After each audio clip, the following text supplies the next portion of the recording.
Hello दोस्तों, आप सभी का जेके ट्यूटोरियल में स्वागत है। दोस्तों, आज के टॉपिक में हम माइक्रोसॉफ्ट एक्सेल में डेटा ऑटोमेशन कैसे करते हैं, इसे स्टेप बाय स्टेप सीखने वाले हैं। दोस्तों, आज की वीडियो आपके लिए बहुत ही इजी तरीके से एक्सप्लेन की गई है कि डेटा ऑटोमेशन करने के लिए कौन कौन से स्टेप चाहिए, जिसमें हम बहुत सारा बीबीए कोड का इस्तेमाल बिल्कुल भी नहीं करने वाले हैं। लेस बीबीए कोड, मैक्रोस, इन सब के इस्तेमाल से आपके काम को 10x करके देंगे। दोस्तों, अगर आप एक्सेल में data entry, data operator, data management या डेटा रिपोर्टिंग से रिलेटेड कोई भी फील्ड में अगर काम करते हैं तो ये वीडियो आपके लिए बहुत इंपॉर्टेंट होने वाली है। तो उम्मीद करता हूं कि आप वीडियो को लास्ट तक देखें और अपनी स्किल्स को अप करें।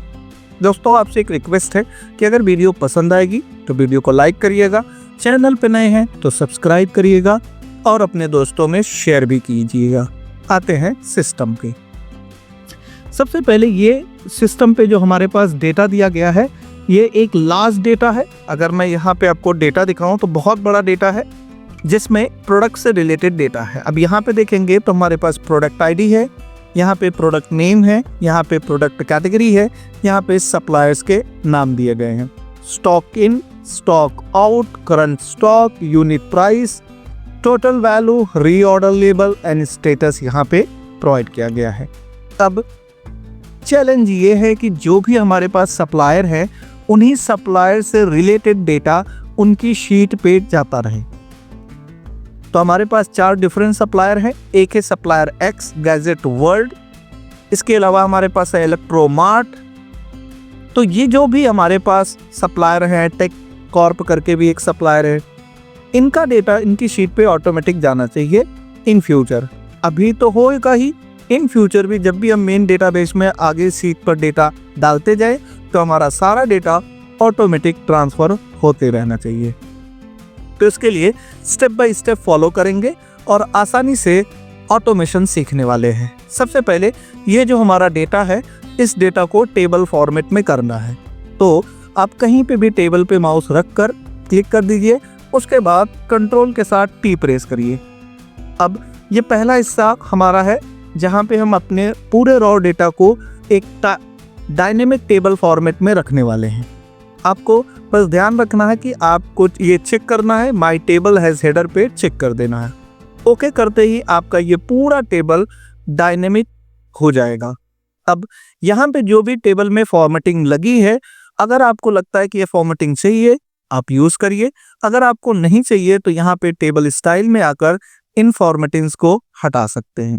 दूसरा हिस्सा, इसमें एक और चीज ध्यान रखेंगे कि जो हमारा मेन टेबल था, क्योंकि हमने इसमें फिल्टर का इस्तेमाल किया। जब भी आप कोई भी नॉर्मल टेबल को टेबल फॉर्मेट में करेंगे तो इसमें एक तो फॉर्मेटिंग यूज हो जाती है और दूसरा फिल्टर ऐड हो जाता है। क्या हमें यहाँ पे फिल्टर की नीड है तो आप रख सकते हैं। अगर आपको फिल्टर की नीड नहीं है तो आप फिल्टर को रिमूव भी कर सकते हैं। रिमूव करने के 2 तरीके हैं। एक तो आप होम टैब पे जाइए, यहाँ शॉर्ट एंड फिल्टर आपको मिलेगा और यहाँ से फिल्टर पे क्लिक करके इस फिल्टर को रिमूव कर सकते हैं। एक दूसरा तरीका, अगर आप वहां भी नहीं जाना चाहते हैं तो आपको कंट्रोल शिफ्ट के साथ बस एल प्रेस कर देना है, आपका फिल्टर रिमूव हो जाएगा। देखिए, फिल्टर रिमूव और ऐड दोनों केसेस में आपको कंट्रोल शिफ्ट का इस्तेमाल करना है। अगर इन फ्यूचर अगर कभी भी आपको जरूरत पड़ती है कि आपके टेबल में फिल्टर ऐड करना है तो कंट्रोल और शिफ्ट के साथ एल प्रेस करेंगे, फिल्टर ऐड हो जाएगा। और अगर कंट्रोल शिफ्ट के साथ एल दोबारा प्रेस करेंगे तो फिल्टर हट जाएगा। हमारा पहला स्टेप कंप्लीट हो चुका है, जिसमें हमने अपने पूरे रॉ डेटा को एक टेबल फॉर्मेट में कन्वर्ट कर दिया ताकि इन फ्यूचर इस मेन डेटाबेस में जो भी हम डेटा डालें वो डेटा हमारे अकॉर्डिंग काम करता रहे। अब दूसरा जो हमारा टारगेट है वो ये कि हमें यहाँ से डेटा सप्लायर के बेस पर सप्लायर की शीट पे जाना है। तो हमें जो सप्लायर है उन सप्लायर्स के नाम से हमें शीट क्रिएट करनी होगी। तो हमने समय बचाने के लिए पहले से ही शीट क्रिएट करके रखी है, आपको मैं दिखा देता हूं। यहाँ पे सबसे पहले देखिए, हमारा जो पहला सप्लायर है सप्लायर एक्स के नाम से, हमने उसके लिए ये शीट क्रिएट करके रखी है। हमारा दूसरा सप्लायर है जिसका नाम है गैजेट वर्ल्ड, उसकी शीट ये है। तीसरा सप्लायर हमारा है इलेक्ट्रोमार्ट, उसका ये शीट है। और यहाँ पे हम लास्ट सप्लायर हमारे हैं टेक कॉर्प करके, उनकी शीट है। तो मेन डेटाबेस पे ये सारा डेटा हमें इन सप्लायर की शीट पर लेके आना है। तो सबसे पहले आ जाते हैं जहां पे सप्लायर एक्स पर। हमें मेन डेटाबेस में से सप्लायर एक्स का सारा डेटा इस वाली शीट पे लेके आना है। तो स्टेप नंबर 2 ये है कि सबसे पहले ये काम को जो भी हम अब करने वाले हैं, इस काम को रिकॉर्ड करके रखेंगे। रिकॉर्ड कैसे होता है? इसके लिए हम मैक्रो का इस्तेमाल करेंगे। मैक्रो क्या करता है? आपके स्टेप्स को, आपके काम को रिकॉर्ड करके रखता है, ताकि इन फ्यूचर जब भी उस रिकॉर्ड को आप रन करेंगे, वो रिकॉर्ड ऑटोमेटिक आपके लिए काम करता रहेगा। इसके लिए आपको एक और स्टेप यूज करना होगा, वो होगा डेवलपर टैब। यहाँ पे अगर आप ध्यान से देखेंगे तो हमारी शीट में अभी डेवलपर टैब नहीं है, तो हमें डेवलपर टैब ऐड करना है। इसके लिए हम यहाँ रिबन पे कहीं पे भी राइट क्लिक करेंगे और यहाँ पे हमें मिलेगा कस्टमाइज द रिबन। यहाँ पे क्लिक करते हैं और क्लिक करते ही आपको मिल जाएगा एक्सेल ऑप्शन का एक पॉपअप खुल के आएगा। यहाँ पे अगर आप राइट साइड देखेंगे तो कस्टमाइज द रिबन करके ऑप्शन है, उसके जस्ट नीचे बॉटम से 3rd नंबर पे आपको डेवलपर टैब मिलेगा। यहाँ पे क्लिक करके आप ओके कर देंगे तो यहाँ देखिए डेवलपर टैब आ गया। एक तो ये हो गया। दूसरा तरीका, आप फाइल पे आइए, ऑप्शन पे जाइए और यहाँ से कस्टमाइज द रिबन पे क्लिक करके यहाँ पे भी आपको डेवलपर सेम प्रोसेस पे मिलेगा। आप यहाँ से भी ओके कर सकते हैं। तो दोनों रास्ते हैं, आप चाहे तो इस तरीके से यानी कि रिबन पे क्लिक करके कस्टमाइज द रिबन करिए, या फिर फाइल पे जाकर ऑप्शन से यूज कर सकते हैं। अब हमारे पास एक नया टैब आ चुका है जिसका नाम है डेवलपर, और यहाँ पे अगर आप लेफ्ट साइड में देखेंगे तो लिखा होगा कोड, जिसमें visual basic, macros, record macros, use relative references और यहाँ पे लिखा है मैक्रो सिक्योरिटी। अब हमें क्या करना है? जो भी हम काम करेंगे उसे रिकॉर्ड करना है। तो हमने माउस को यहाँ पे रखा और यहाँ पे आ जाते हैं रिकॉर्ड मैक्रोस पर क्लिक कर देंगे। क्लिक करने के बाद हमें याद रखना है कि किस नाम से हम अपने मैक्रोस को क्रिएट कर रहे हैं।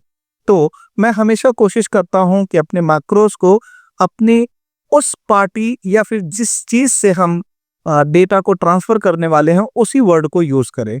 तो यहाँ पे हम सप्लायर एक्स ही लेने वाले हैं, तो हमने लिखा SUPPLIER X और यहाँ पे हमने कर दिया ओके। अब अगर आप ध्यान से देखेंगे तो यहाँ पे आ गया स्टॉप रिकॉर्डिंग। इट मीन्स हमारा मैक्रो रन हो रहा है। अब हमें डेटा पे आना है और यहाँ से आपको मिलेगा short and filter. Short and filter के अंदर हमें एडवांस आता है, इस पे क्लिक करना है। जैसे आप यहाँ पे क्लिक करेंगे तो आपके पास 3 ऑप्शंस आते हैं, list range, criteria range and copy to. List range के अंदर हम अपना मेन डेटाबेस रखने वाले हैं। क्राइटेरिया रेंज के अंदर हम अपने इस पार्टी को मेंशन करने वाले हैं और कॉपी टू पे हम इस वाले हेडिंग को मेंशन करने वाले हैं। तो सबसे पहले आ जाते हैं लिस्ट रेंज पे क्लिक करके डेटाबेस पे। अब यहाँ पे डेटाबेस सेलेक्ट करने के लिए कुछ इस तरीके का माउस, देखिए यहाँ पे हेडिंग के ऊपर जब ले जाएंगे तो एरो क्रिएट होगा। यहाँ पे लेफ्ट को होल्ड करके इस तरीके से ड्रैग कर लीजिए। अब यहाँ पे हमारा डेटाबेस आ चुका है। अब हमें आना है क्राइटेरिया रेंज पे क्लिक करना है। जैसे आप क्राइटेरिया रेंज पे क्लिक करेंगे, आप डिजायर वाली जिस पे आपको डेटा लेके आना है उस शीट पे ऑटोमेटिक आ जाएंगे। अब आपको क्राइटेरिया में सप्लायर एक्स वाला पार्ट सेलेक्ट करना है और फिर कॉपी टू अनदर लोकेशंस के लिए आपको वो लोकेशन बताना है जहां पे आपका डेटा जाएगा। तो हमें यहां से लेकर, यहाँ पे क्लिक करिए, यहां से लेकर ये पूरा हेडिंग सेलेक्ट कर लेना है। अब जैसे ओके करेंगे तो आप देखेंगे सिर्फ सप्लायर एक्स का डेटा आपकी शीट पर आ चुका है। अब यहाँ पे डेटा तो आ चुका, अब हमें क्या करना है? जो भी हमने प्रोसीजर किया वो रिकॉर्ड भी हो गया, इसे आपको कर देना है ऑफ, क्योंकि एक पार्टी के लिए आपने मैक्रोस को रिकॉर्ड करके ले लिया है। अब सेकंड है हमारा गैजेट वर्ड के लिए, तो आ जाते हैं गैजेट वर्ड की शीट पर, यहाँ माउस रखेंगे, फिर से रिकॉर्ड मैक्रोस पे क्लिक करेंगे। यहाँ पे अपने मैक्रो का नाम डालते हैं गैजेट, GADGET और वर्ल्ड लिखना है, ओके करना है। अब यहाँ से फिर से देखिए मैक्रो रिकॉर्ड हो रहा है। आप आ जाइए डेटा टैब पर, यहाँ पे एडवांस पे क्लिक कर दीजिए। अब लिस्ट रेंज के अंदर हमें मेन डेटाबेस चाहिए। मैंने सबसे पहले क्या बोला कि आपको डेटा कुछ इस तरीके से सेलेक्ट करना है ताकि इन फ्यूचर जो भी डेटा आप बढ़ाएं इसमें, वो डेटा आपका इन बाकी शीट में ऑटोमेटिक आता रहे। क्राइटेरिया रेंज पे जैसे आप क्लिक करेंगे आप उस शीट पे पहुंच जाएंगे जहां डेटा फिल्टर करके लाना है। और यहाँ पे आपको सप्लायर में गैजेट वर्ल्ड को एक साथ में सेलेक्ट कर लेना है। कॉपी टू अनदर लोकेशन पे क्लिक करने के बाद आपको ये वाली लोकेशन बता देनी है कि इसके नीचे ही सारा डेटा हमें चाहिए। ओके करते हैं आप देखेंगे यहाँ पे सिर्फ गैजेट वर्ल्ड का डेटा ही आपके सामने आ रहा है।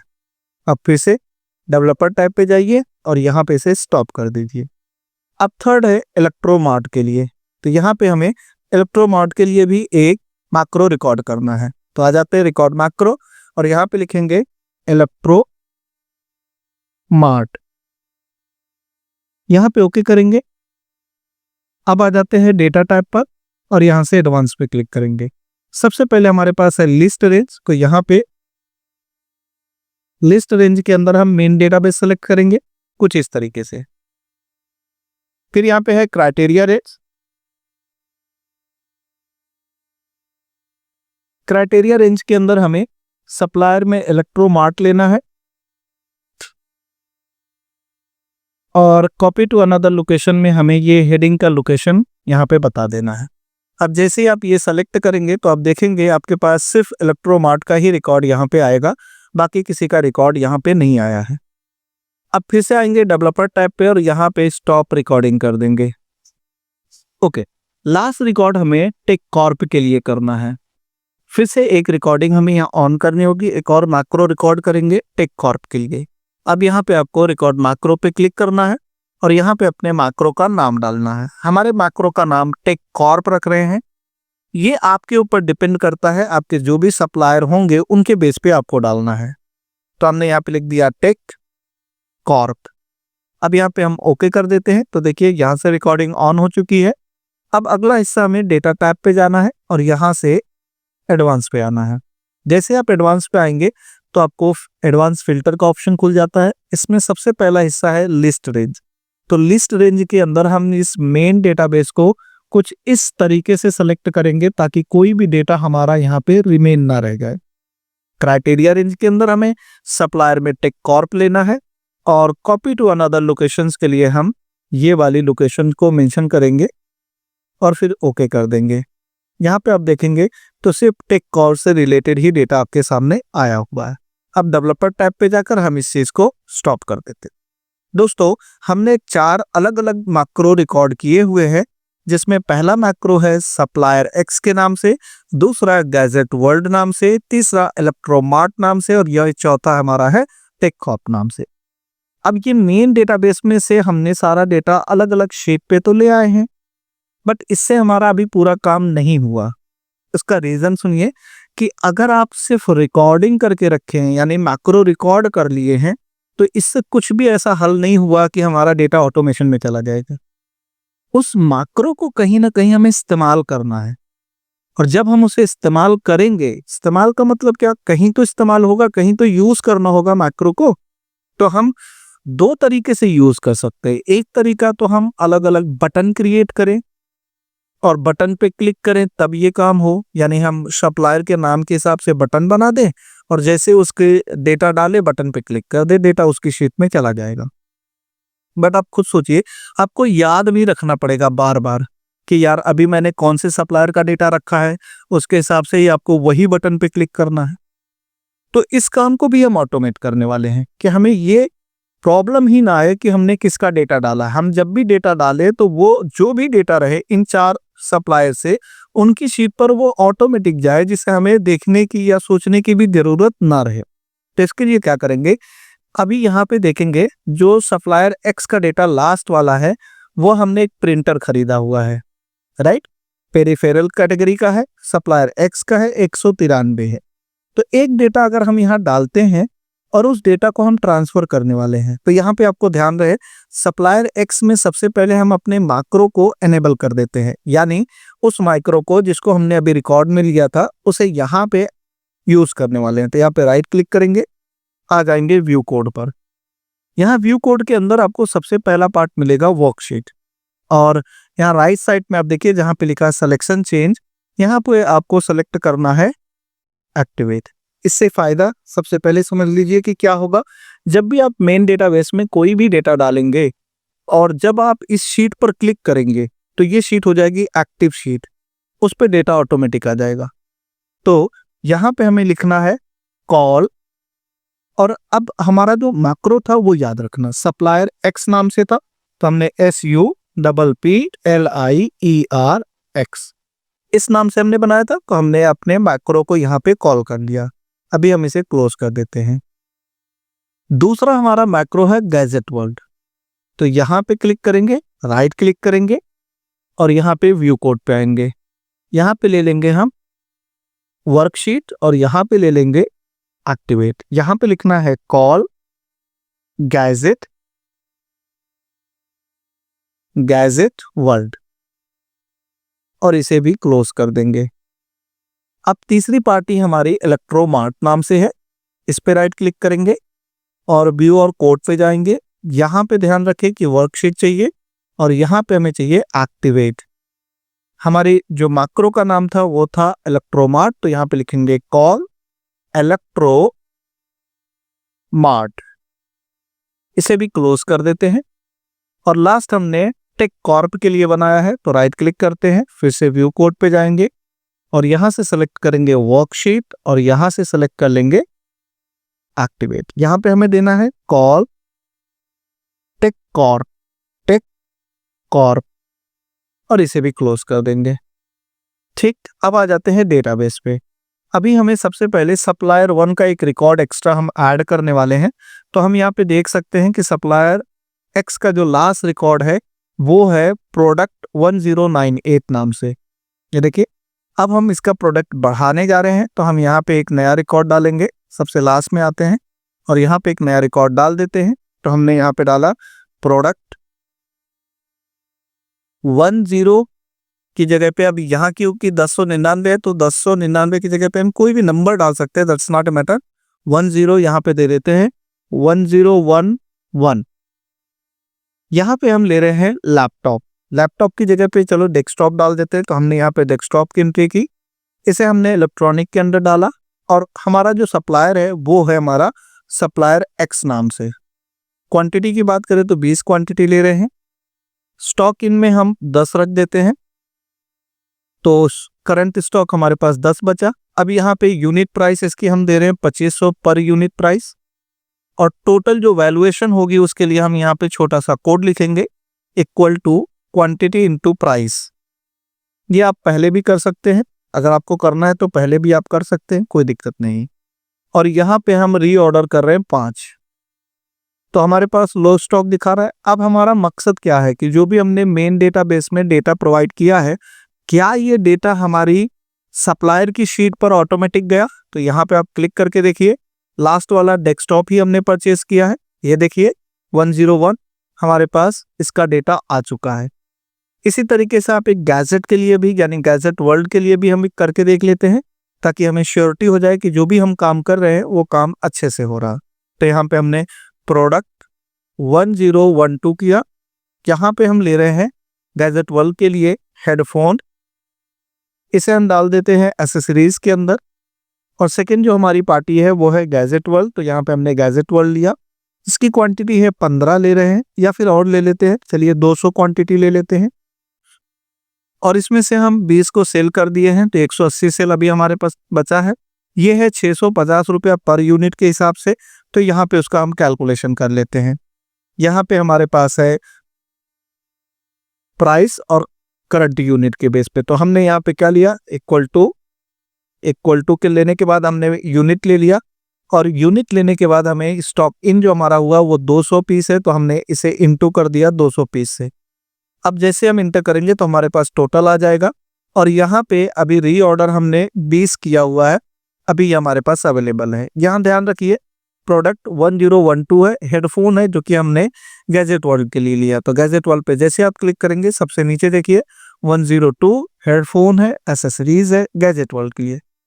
तो यहाँ पे आपका काम ऑटोमेशन में आ चुका है, आपको कुछ भी अलग से करने की ज़रूरत नहीं है, ना ही आपको सोचना है कि आपका डेटा गया या नहीं गया, कौन सी शीट पे गया, क्योंकि हमने शीट के एक्टिव बेस पर अपने मैक्रोस को एक्सेस किया हुआ है। तो होप कि ये वीडियो आपको पसंद आई हो। अगर वीडियो से रिलेटेड या किसी भी टॉपिक से रिलेटेड आपको कोई और चीज़ें सीखनी है तो कमेंट्स में ज़रूर लिखिए। मैं कमेंट्स डेली बेसिस पे आपके कमेंट्स को रीड करता हूँ। मिलते हैं नेक्स्ट वीडियो में, अपना ख्याल रखें, हैप्पी लर्निंग।